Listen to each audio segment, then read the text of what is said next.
The quantum field fluctuated imperceptibly across Dr. Elena Martinez's laboratory screen, a dance of particles so subtle that any other civilization would have dismissed it as background noise. But humans had always excelled at finding patterns in chaos.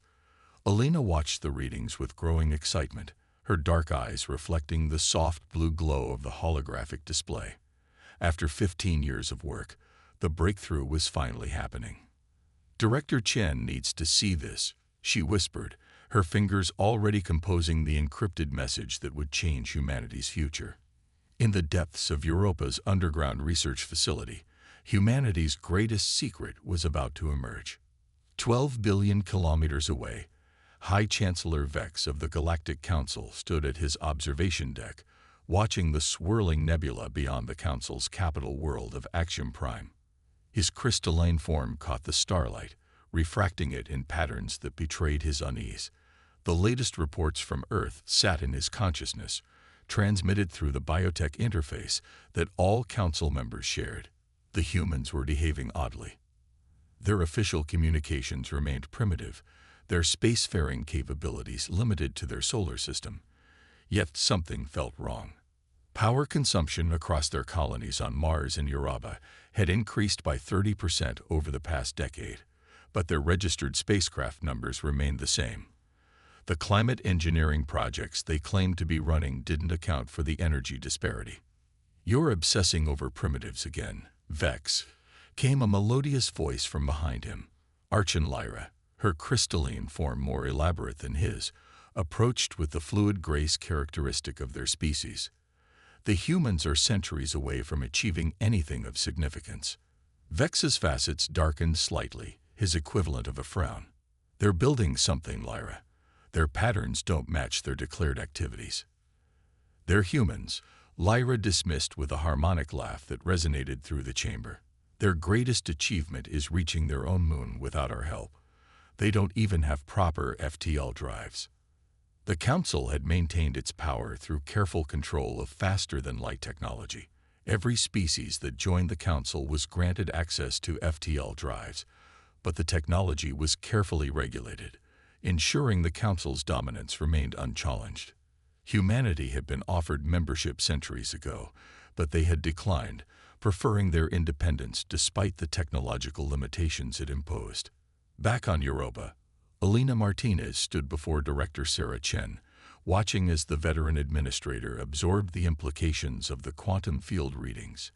Chen's weathered face remained impassive, but her eyes sparkled with suppressed excitement. "You're certain?" Chen asked, her voice steady despite the magnitude of the moment. Elena nodded, pulling up another holographic display. "The quantum field manipulation is stable. We can create predictable, controlled quantum tunnels at any distance. It's not just communication anymore. We can move matter." Chen stood, walking to the reinforced window that looked out into Europa's subsurface ocean.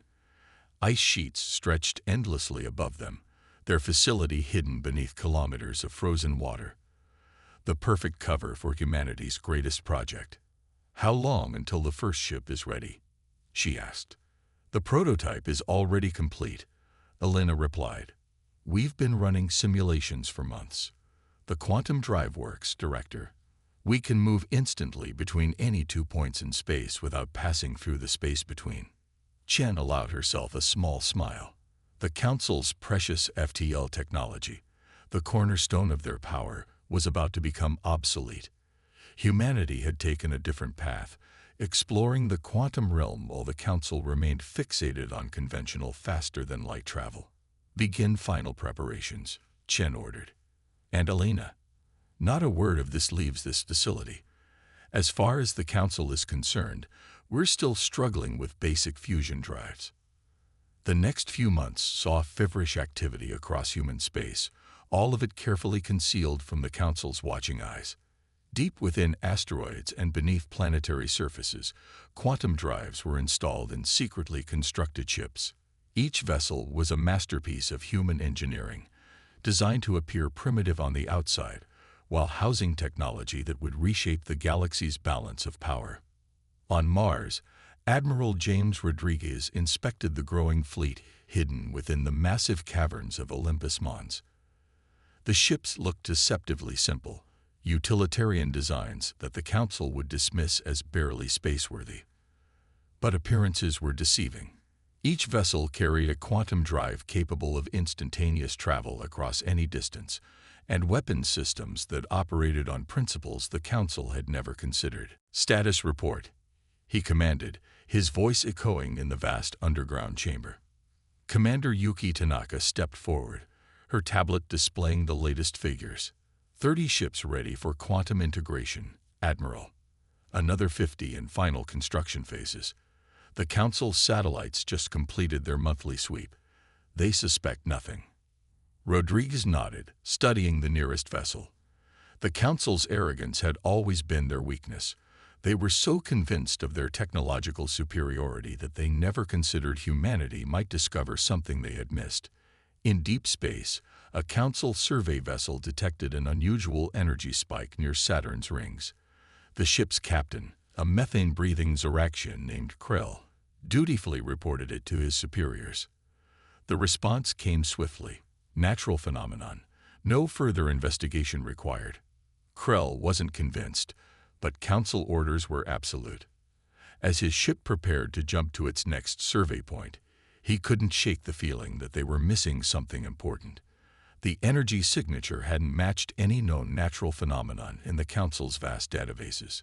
"The humans are building something big," he mentioned to his second-in-command. "The humans?" His officer scoffed. "They can barely reach their system's edge. Whatever we detected, it wasn't them." But it was. Hidden within Saturn's rings, a human quantum communications array was coming online, part of a network that would soon connect every human settlement and ship instantaneously, regardless of distance. The Council's FTL communications, which still took hours to cross the galaxy, would soon be rendered obsolete. As the pieces fell into place, humanity prepared for the moment when they would reveal their true capabilities. Not for conquest or dominion, but to break the Council's monopoly on interstellar travel and usher in a new age of exploration and discovery. In her lab on Europa, Elena Martinez made the final adjustments to the quantum field equations. On her screen, the particle dance continued, each movement precisely controlled, each fluctuation part of a greater pattern. Humanity had learned to whisper to the quantum realm, and soon the galaxy would hear their voice. The Council's age of unchallenged dominance was drawing to a close, and they didn't even know it. In their crystalline towers on Axiom Prime, they continued to dismiss humanity as primitive and insignificant. Soon, they would learn just how wrong they had been. The ice storms of Europa raged across the moon's surface, providing perfect cover for the massive cargo shuttles moving between hidden facilities.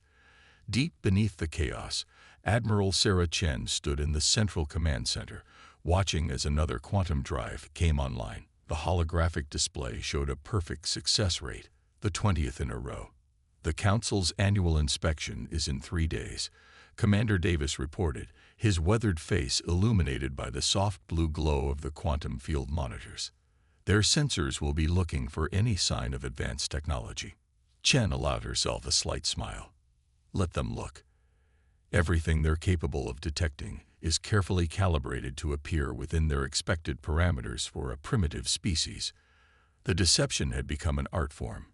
Every power signature, every energy reading, was disguised beneath layers of carefully manufactured interference.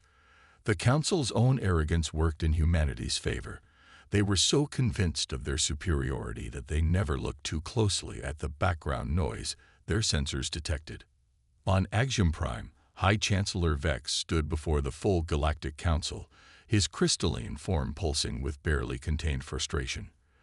The latest energy readings from the Sol system were displayed in the chamber's central hologram. "These patterns are not natural," he insisted, highlighting specific areas around Mars and Europa.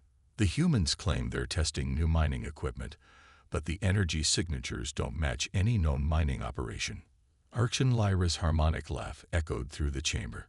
"You've become obsessed with these primitives, Vex. Their technology is centuries behind ours. They still use chemical rockets for most of their transport.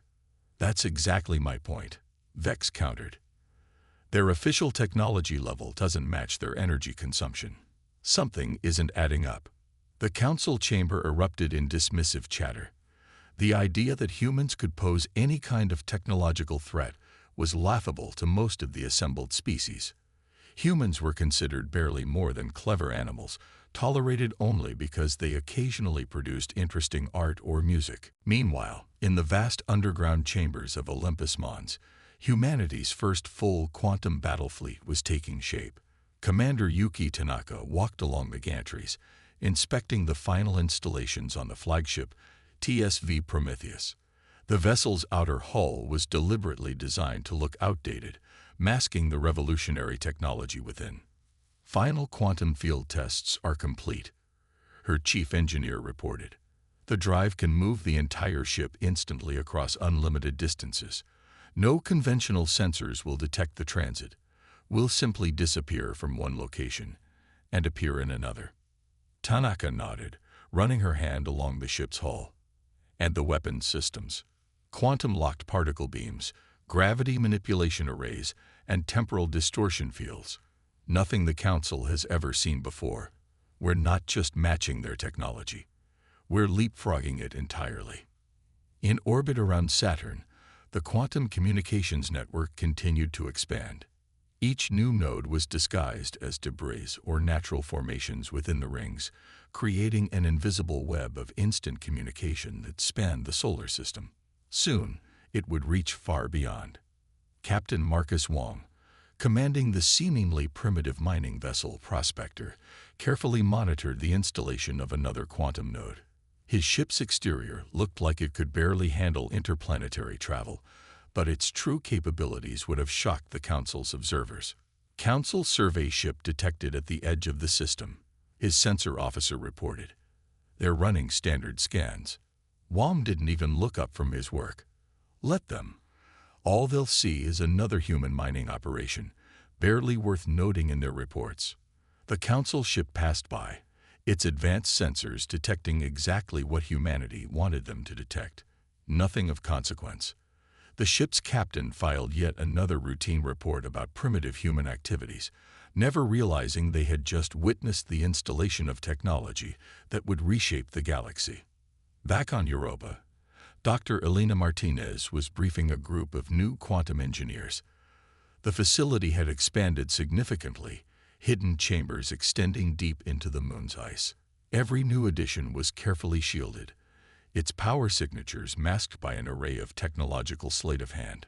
The Council believes quantum manipulation at this level is impossible, she explained, showing them the latest test results. They gave up exploring these possibilities centuries ago, convinced they had reached the limits of what was possible. Their certainty became their blindness. One of the engineers raised a hand. What happens when they realize how far we've come? Elena's expression turned serious. That's why we're being so careful. When the Council finally discovers the truth, we need to be ready. This isn't about starting a war.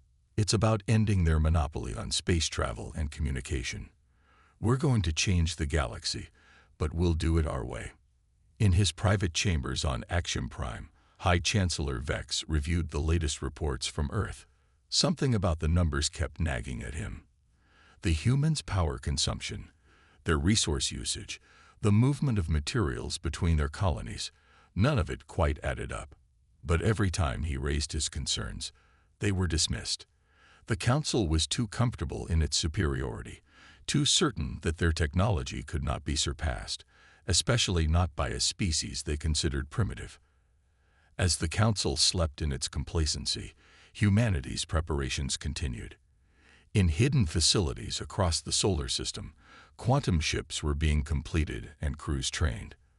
The Council's carefully maintained monopoly on advanced space travel was about to be shattered, not by force of arms, but by human ingenuity and the power of thinking differently. The stage was set for a revelation that would shake the foundations of galactic society. Humanity had hidden in plain sight, building their strength while being dismissed as primitive. Soon, Very soon, the Council would learn just how wrong they had been about humanity's capabilities. The message from the Galactic Council arrived with all the subtlety of a hammer striking anvil. Their demands were clear. Earth and its colonies would be integrated into the Council's authority structure for their own protection and development. The Council's massive fleet, now approaching the edge of the solar system, was described as a peacekeeping force to ensure smooth transition. Admiral Sarah Chen stood in the Europa Command Center, watching the Council's fleet approach on the quantum-enhanced sensors. 200 ships, each one reflecting the Council's supposedly overwhelming technological superiority. Behind her, Dr. Elena Martinez and Commander Davis waited silently for her response to the Council's ultimatum. "They're giving us 6 hours to surrender control of our system," Chen said, her voice calm despite the gravity of the situation. "They expect us to be grateful for their protection." On the Council's flagship, High Chancellor Vex observed the human solar system with growing anticipation. After years of warning the Council about unusual activities in human space, he was finally about to discover if his suspicions had merit. Yet even he expected nothing more than token resistance. "Final approach vector calculated," his navigation officer announced. "The humans appear to be powering up some defensive platforms around their outer planets, but nothing our shields can't handle." Vex's crystalline form shimmed with anticipation. "Send the final warning. Remind them that resistance is—" He never finished the sentence. His sensor officer's sudden cry of alarm cut through the command deck. Multiple quantum signatures detected. Massive energy spikes throughout the system. Across the solar system, humanity's hidden fleet emerged. Ships rose from beneath the ice of Europa, ascended from the depths of Mars's massive volcanoes, and emerged from carefully concealed bases in asteroid fields. The Prometheus, humanity's flagship, materialized directly in front of the Council's fleet, seeming to break every known law of physics in the process. By the first light, Vex whispered, his crystalline form paling as he watched the impossible unfold before him. The supposedly primitive human vessels were nothing like the outdated ships they had expected. These were works of art, their hulls gleaming with technology that shouldn't have been possible. Admiral Chen's voice echoed across all frequencies, transmitted instantly through the quantum network. "This is Admiral Sarah Chen of the Terran Space Force. We've received your message regarding integration into the Council. We have a counter-proposal." The Prometheus's quantum drive hummed to life, and suddenly the massive ship was simultaneously present at multiple points around the Council fleet, existing in several locations at once.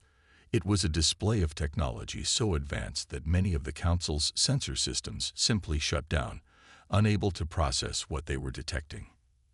"As you can see," Chen continued, her voice level, "we've made some advances since our last official technology assessment.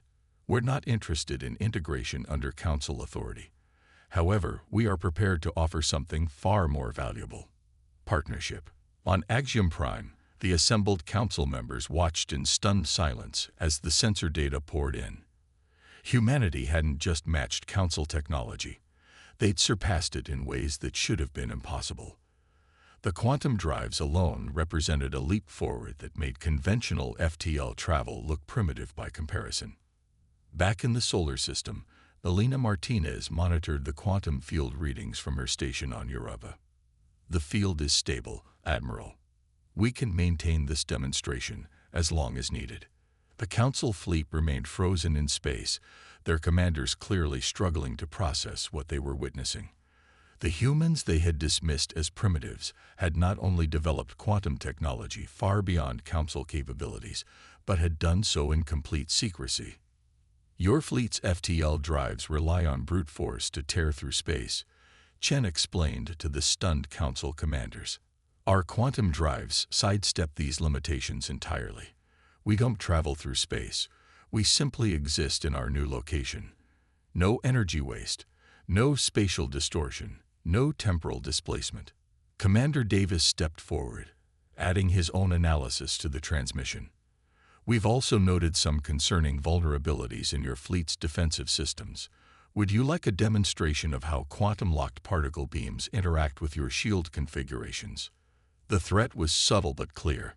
Humanity wasn't looking for war, but they were more than capable of defending themselves if pushed. The Council fleet's supposedly impenetrable shields would offer no protection against weapons that could simply appear inside their ships through quantum tunneling. High Chancellor Vex, despite his earlier suspicions, found himself struggling to accept the reality before him. How? He finally managed to transmit. How did you achieve this without us detecting it? Chen's response carried a hint of amusement. You saw exactly what you expected to see. A primitive species struggling with basic spaceflight. Your certainty of our limitations became our greatest advantage.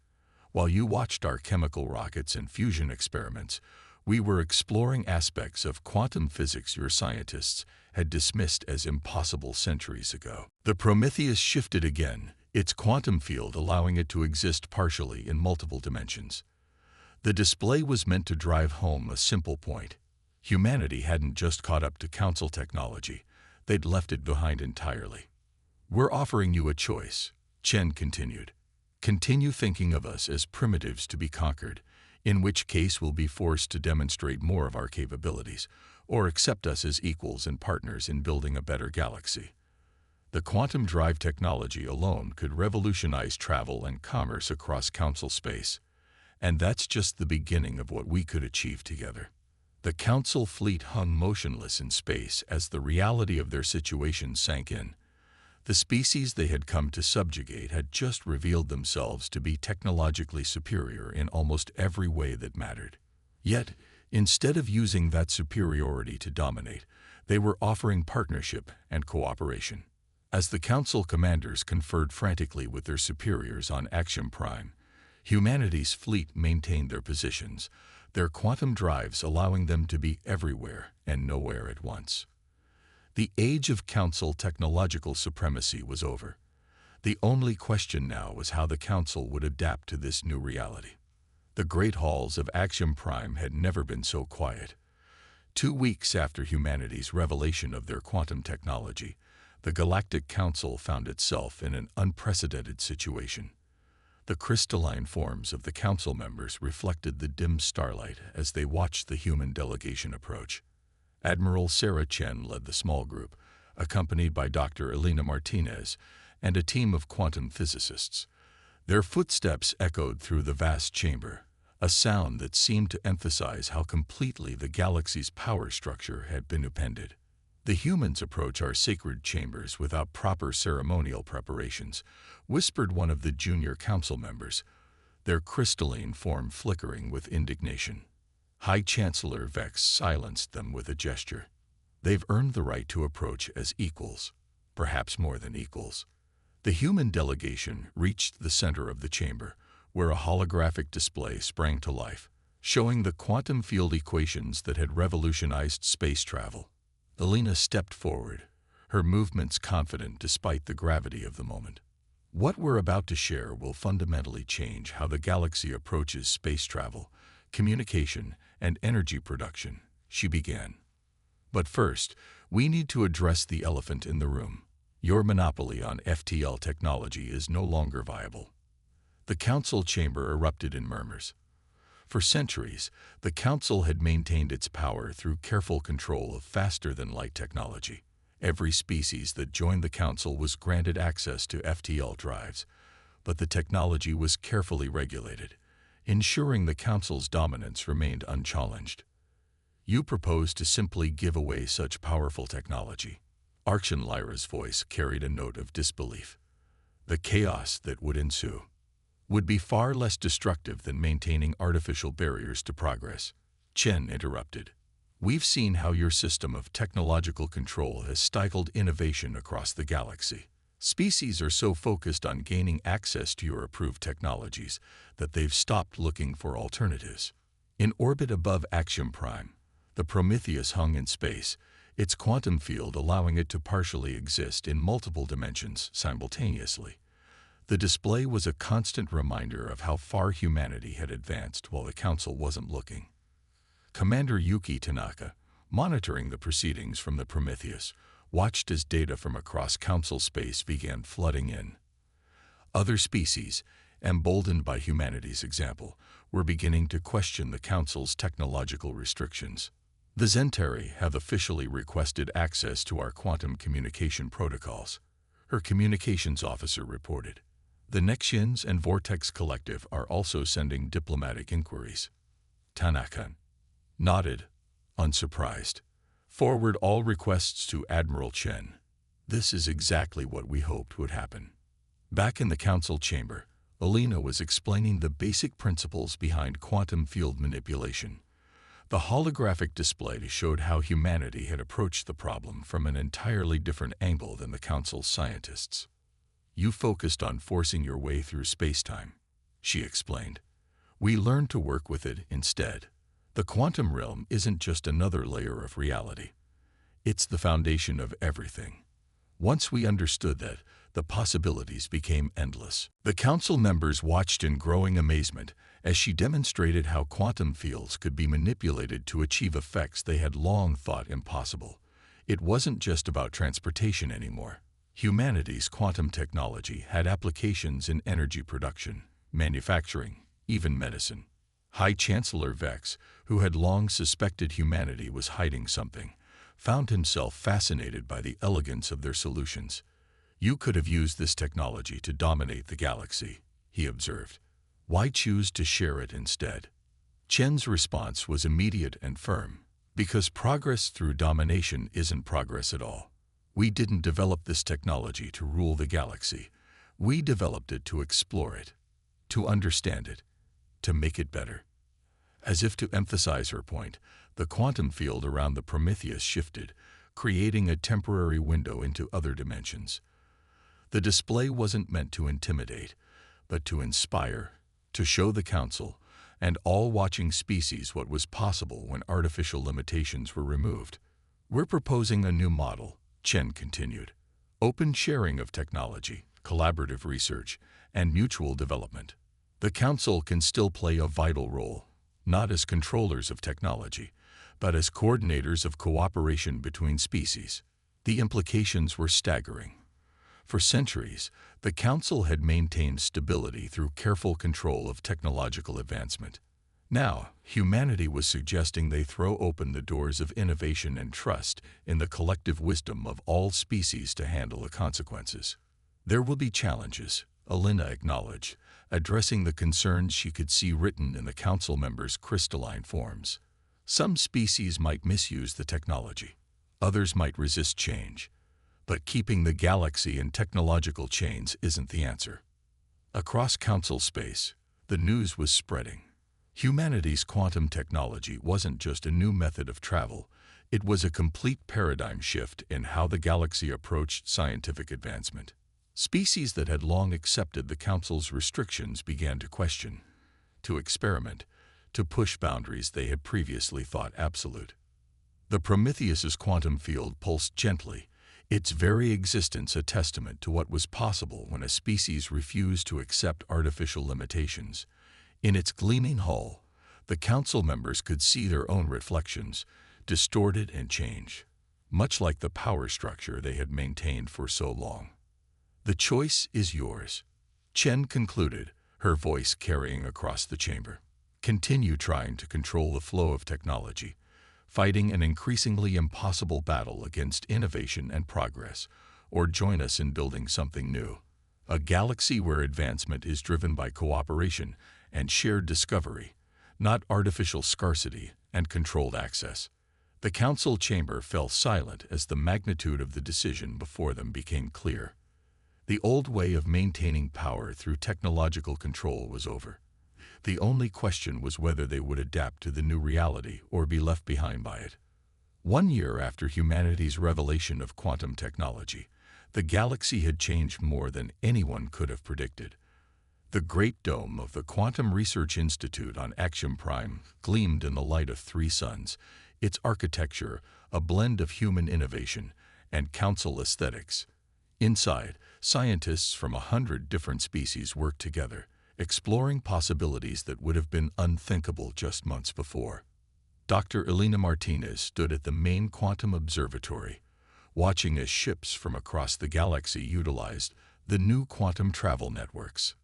Each vessel moved seamlessly through space, their quantum drives operating on principles that humanity had shared freely with all species. The Zentari have successfully adapted the quantum field technology for atmospheric purification, reported her assistant, a young crystalline being named Vexra, High Chancellor Vex's own offspring. They've already begun cleaning centuries of industrial pollution from their homeworld skies. Elena smiled, remembering how the Council had once feared that sharing advanced technology would lead to chaos. Instead, it had sparked a renaissance of innovation and cooperation across the galaxy. Species that had once competed for the Council's favor now worked together, each bringing their unique perspectives to solve shared challenges. Admiral Sarah Chen, now serving as humanity's representative on the transformed Galactic Council, walked through the Institute's corridors with High Chancellor Vex. The former adversaries had become unlikely allies in reshaping the galaxy's approach to technological development. "Your people have changed everything," Vex admitted, his crystalline form reflecting the quantum field readouts that surrounded them. "Not just through the technology itself, but through the way you chose to share it." Chen nodded, pausing to watch a group of mixed-species students studying quantum field mechanics. "We learned long ago that true progress comes from cooperation, not competition. When we first developed quantum technology, we could have used it to dominate. Instead, we chose to wait until we could offer it as a gift." In orbit above Axiom Prime, the Prometheus had been transformed into a teaching vessel. Commander Yuki Tanaka now spent her days instructing crews from across the galaxy in the principles of quantum navigation. The ship that had once demonstrated humanity's power now served as a symbol of shared knowledge. "Quantum field stability achieved," announced a Nexian trainee, their tentacles moving confidently across the control interface, calculating multi-dimensional transit vectors. Tanaka watched with pride as the diverse crew worked together, each bringing their species' unique abilities to the task. The Nexians' natural understanding of multiple dimensions made them excellent quantum navigators, while the crystalline council species had an intuitive grasp of quantum field harmonics. Back on Earth, the changes were equally profound. The once isolated human homeworld had become a hub of galactic culture and innovation. Ships from across the galaxy filled the skies, their quantum drives allowing them to visit Earth as easily as any other world. In the vast underground chambers of Europa, where humanity's quantum fleet had once been hidden, a new generation of scientists and engineers gathered. The facilities had been converted into the solar system's premier research center, where breakthroughs in quantum technology occurred almost daily. The Vortex Collective has proposed an interesting modification to the quantum field equations, Dr. Martinez announced to a packed auditorium. Their understanding of energy vortices has opened up entirely new possibilities for quantum field manipulation. The exchange of knowledge flowed in all directions. While humanity had pioneered quantum technology, other species brought their own insights and innovations. The Zentari's mastery of bioengineering led to breakthroughs in quantum healing. The Nexians' grasp of dimensional mathematics revolutionized quantum computing. High Chancellor Vex, standing in his private chambers, reflected on how completely his world had changed. The Council no longer maintained power through controlling technology. Instead, they had found a new purpose as facilitators of cooperation and exchange between species. "We were wrong about humans," he admitted to Admiral Chen during one of their regular meetings. "We saw their isolation as weakness, their independence as primitiveness. We never imagined they were building something so far beyond our understanding." "The greatest breakthroughs often come from unexpected places," Chen replied. "That's why sharing knowledge is so important. Every species has something unique to contribute." The quantum field network now spanned the entire galaxy, allowing instant communication and travel between any 2 points. But more importantly, it had created connections between species that had once been separated by the Council's hierarchical structure. In the Institute's main research lab, Elena Washed, as a young human scientist, worked alongside a council crystalline being, their different approaches to problem-solving creating solutions neither could have developed alone. This was the future they had hoped for, not human dominance, but true collaboration. We've detected unusual quantum fluctuations in the Andromeda galaxy, Vexra reported, bringing up a holographic display. It seems our quantum network has attracted attention from beyond our galaxy. Elena's eyes sparkled with excitement. The story wasn't ending. It was just beginning. Humanity had changed the Milky Way, but there were still endless possibilities to explore, mysteries to unravel, and new species to meet. The quantum drives hummed softly throughout the galaxy, their energy a constant reminder of what was possible when artificial barriers were removed and species worked together. Humanity had not just revolutionized space travel, they had shown the galaxy a new way forward. As the three suns of Axiom Prime set, casting rainbow refractions through the crystalline spires of the Quantum Research Institute, the galaxy continued its transformation. The age of controlled technology and artificial scarcity was over. A new era had begun, one of shared discovery, mutual progress, and unlimited potential.